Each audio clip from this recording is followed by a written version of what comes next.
بالله من الشيطان الرجيم بسم الله الرحمن الرحيم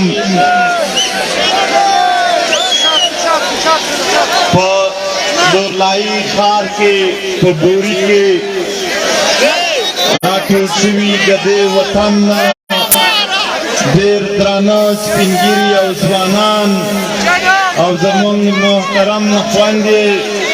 ټولو ته د زړه د تله سلام کوم. السلام علیکم ورحمت الله وبرکاته.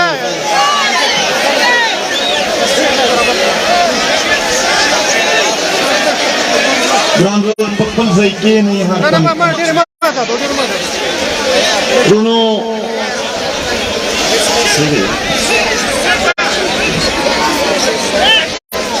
محترمو په نړۍ کې لا ازله څخه لا ابده څخه کارونه وشيږي.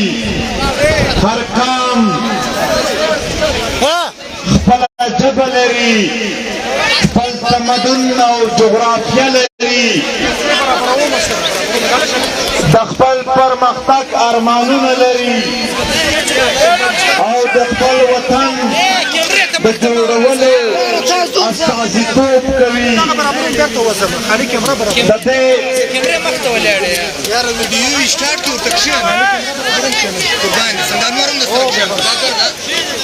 د دې هر څه د قایم ساتلو دپاره جدید دنیا کې د ریاست په نوم باندې هر کام ځان ته یو وجود جوړ کړو. ریاست د کام یا د قانونو د ژبې محافظ وي. ریاست د کام یا د قانونو د جغرافیې محافظ وي. په وسایلو باندې هماغه ولسونو ته د کاروبار او د روزګار جوړونکی وي. ریاست د قام یا د قانونو د افرادي قوت محافظ وي. خو لکه څنګه چې په جدید نړۍ کې د یو قام د یو ملت د وجود قایم ساتلو دپاره یو ریاست وي، داسې په جدید دنیا کې د غلام ساتلو دپاره د یو قام هغه ته قانوني وایي، جدید شکل استعماریت ورته وایي. ملګرو موږ په موجوده ریاست کې ګورو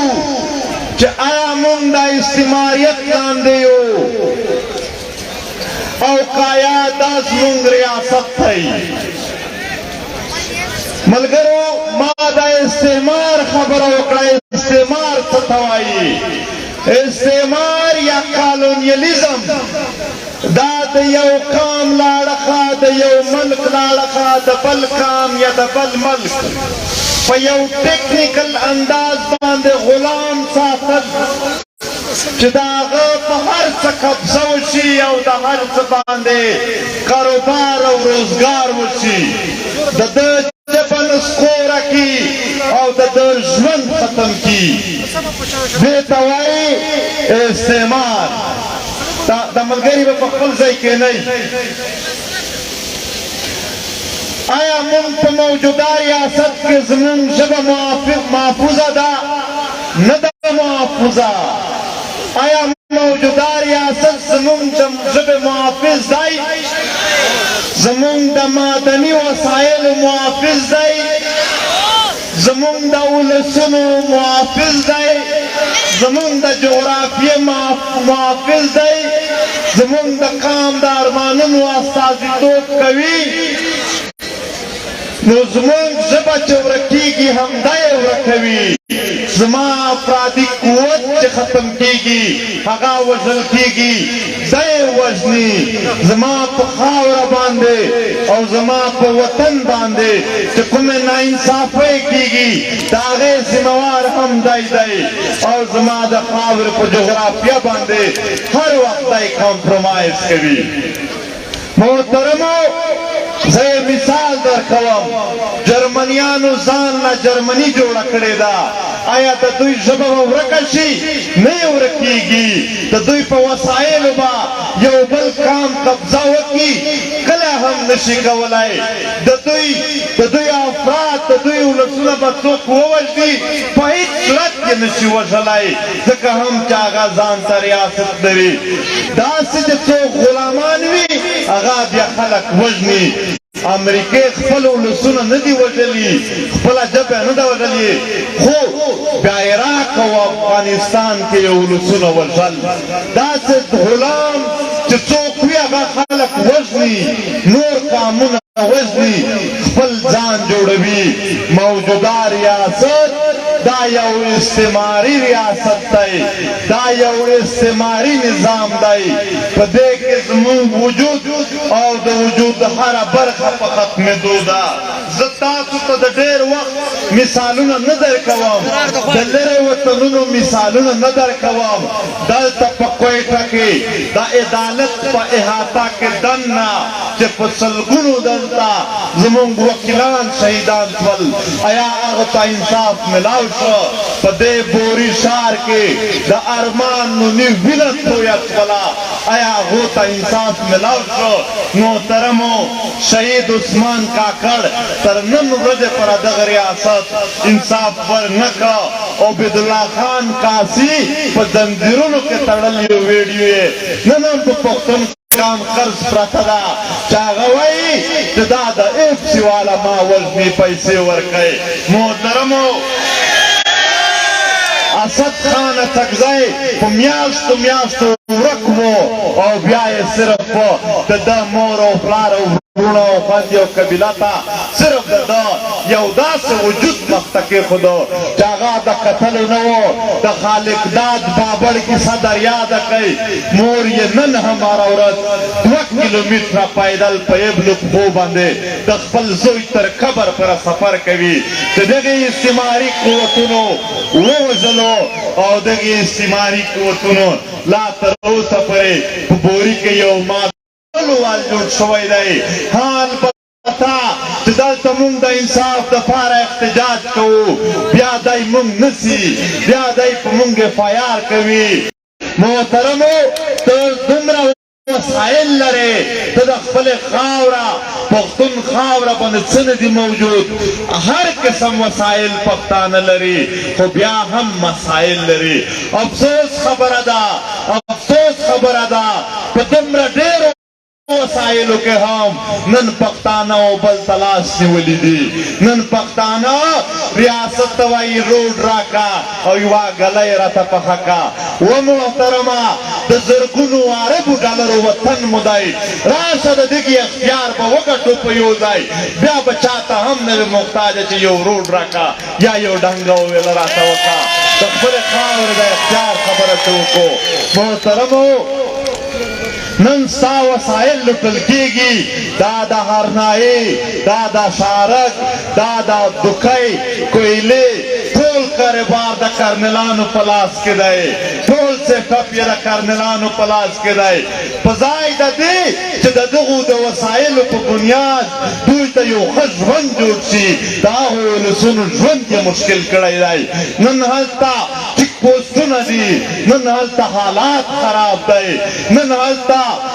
خلک وژل کېږي دی ستا د سیکیورټي دپاره نه دی راغلی د چیک پوسټ ستا د سیکیورټي دپاره نه دی جوړ کړی کنې هغه د کویلې مزدوران به چا نه وی وژلي د چیک پوسټ د بتې اخیستلو دپاره چې په کویله باندې بتې واخلي د دې دپاره جوړ کړی دی محترمو نن ستا کویټه ښار د ډي ایچ اے په نامه باندې په زرګونو اکړه ځمکه نیولی شوی دی زه چې وایم چې استعمار معنا ده چې قانونو ته د دوی ژبه مه ورښیه د دوی په وسایلو دوی ته روزګار مه جوړوه د دوی په ځمکو قبضې وکړه د دوی په وسایلو قبضې وکړه د دوی په سیاست قبضه وکړه د دوی په اختیار قبضه وکړه دلته یو غلامي ده یو قبضه شوې ده زموږ په هر څه باندې او ټول اختیار د ده په لاس کې دی نن د خپلې خاورې د څه شي اختیار دا کام لري نن په دا خاوره هر وجود چې کوم دی هغه د ده په لاس کې دی دا غرونه ځنې ولیدي غرونه خو زمونږ دي خو اختیار یې د دوی دی لارې زمونږ دي اختیار یې د ده دی تر دې حده پورې چې دا د پولیس والا چې کوم خلک دي افراد خو ستا دي خو اختیار یې د ده دی د ټول وطن اختیار یې درنه نیولی دی او نن یې په یو ټیکنیکل انداز باندې ته په پښتون قام باندې خپل پښتانه مسلط کی او دلته به یعنې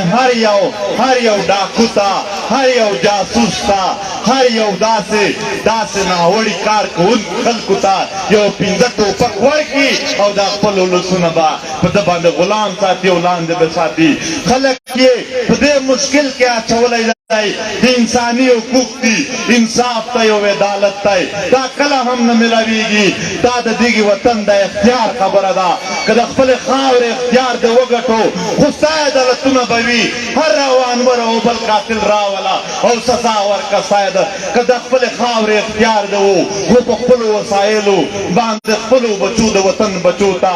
یو ښه روزګار جوړ کا که په خپلو ولسونو د اختیار و په خپلو نظام د اختیار و په خپله خاوره د اختیار و د خپل وطن بچي د خپلې خاورې خدمتګار جوړ کا البته دا هر څه نشته دی نن تا د تیر جنگ نه لا خلاص نه یې چې د یو نوي جنگ د یو نوي فساد دا یې ستا خاوره ته د راوستلو هڅې شروع دي په پېښور کې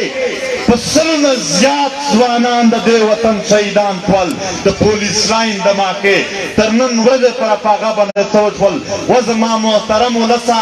اندازه درته لګي چې یو ځوان شهید شي د هغه کورنۍ چې پاتې شي کوم ذلیل ژوند یې وي د ده د کوروالی د ده ماشومان یتیمان شي والله یو نوی ژوند د دوی نه نه کېږي پښتانه ذهني ختم شوي دي داسې انتشار یې په فکرونو کې ور جوړ کړی دی چې دوی خپل کېږي نه البته د یو اړخه استعمار دی په بل اړخ کام تقسیم پروت دی په بل اړخ کام په تربرګنو کې پروت دی نفرتونه او ضدونه دي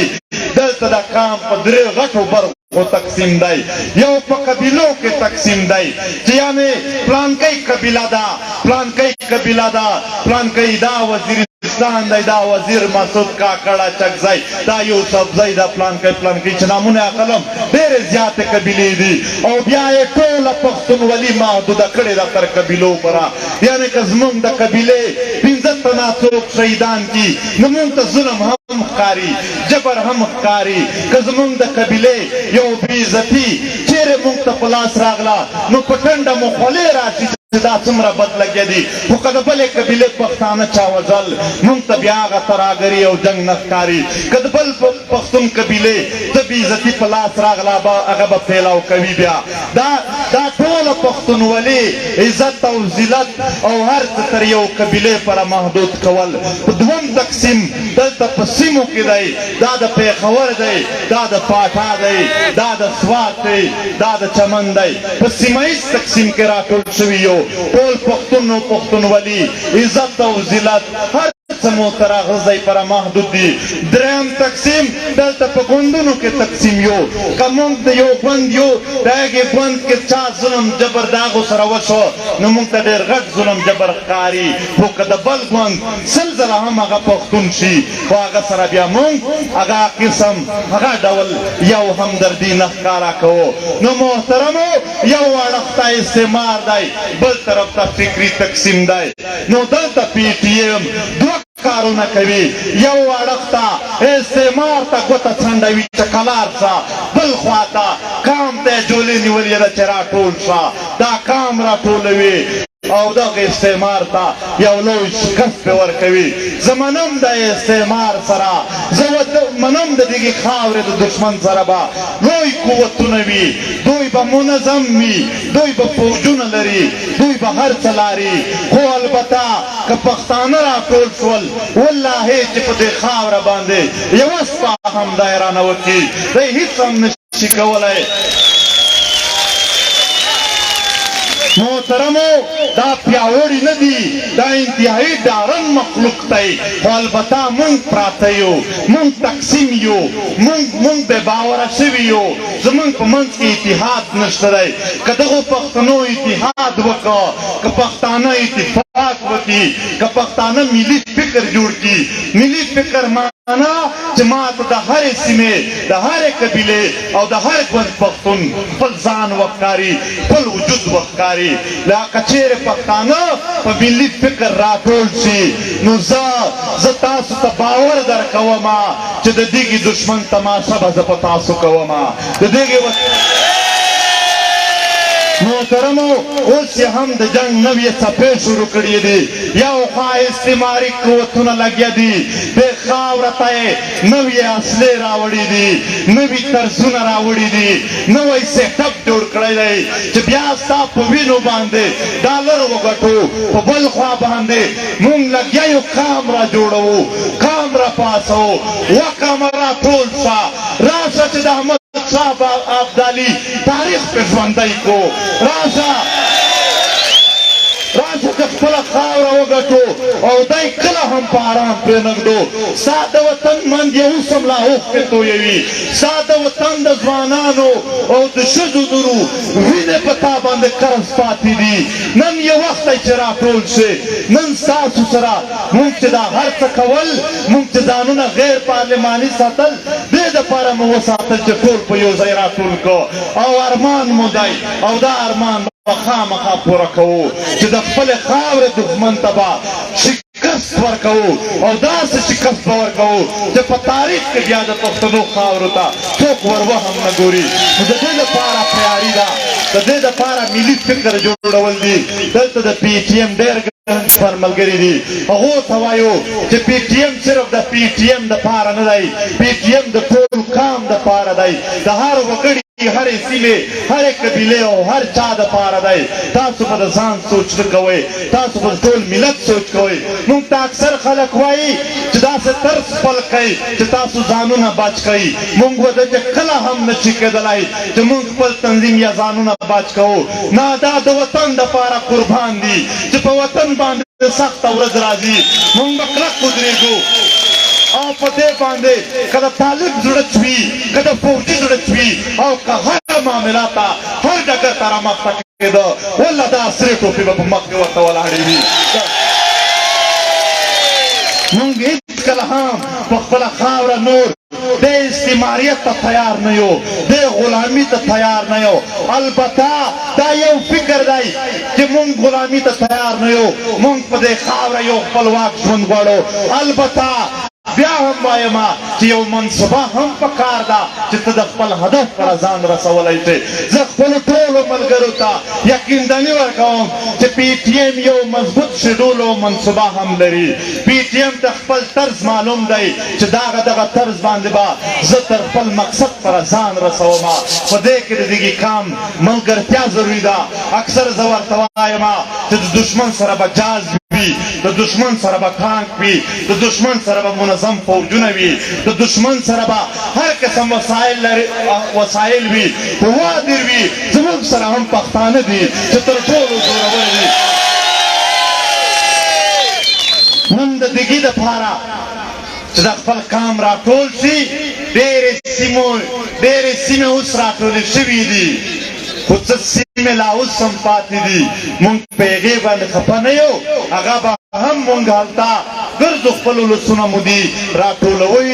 نږدې دي ورځې انشاءالله دښمن په غورځېدو دی دښمن د یو نوي جنګ کوششونه شروع کړي دي دا سټیج مې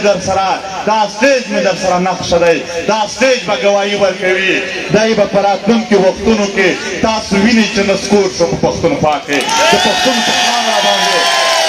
د ده پښه وښویېدله چې یو ځل د ده پښې وښویېږي بیا به یې ګورې چې پښتانه څه ورسره کوي ځکه زه اکثر ورته وایم چې پښتانه راټولول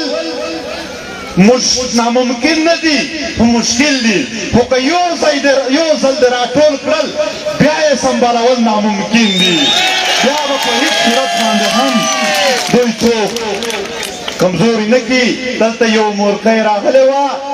چې زمونږ دلته لږ څه ځای دی د اوسېدلو په بوري کې موږ صرف د هغه حق غوښتلو زه یې هم دوه واره یعنې چګه به کړم وبې نیولم د دغې وطن مورجانې هم او چیټونه یې راکړي دي چې دلته ځوانان راغلي دي د خپلو ورکو پوښتنه کوي په هغه کې فضل رحمان قدزی او حبیب سلیمان خیل چې ورک دي دغو خلکو وړي دي په کور کې ماشومان انتظار ورته کوي نن یې هیله راوړې ده چې د پی ټي ایم والا به موږ ته غږ پورته کوي زموږ تحریک جوړ شوی د خپلو مظلومانو لپاره دی موږ به تل ستاسو سره وو تر څو چې د دغې قام وطن مسلې خو پرېږده تر خپله خاورې خپل اختیاره پورې او مکمل اختیاره پورې نه وي رسېدلې خبره تر هغې پورې به دا تحریک مزاحمت جاری وي مزاحمت به په هر شکل کې وي یو ځل د پښتانه راټول شي بیا د مزاحمت نور هم شکلونه شته دی هغه به هم موږ درته په سر کوو ورته ښایي بی ډېره مننه کوم خوشحال اوسئ خدای مو تل آباد لره ډېره مننه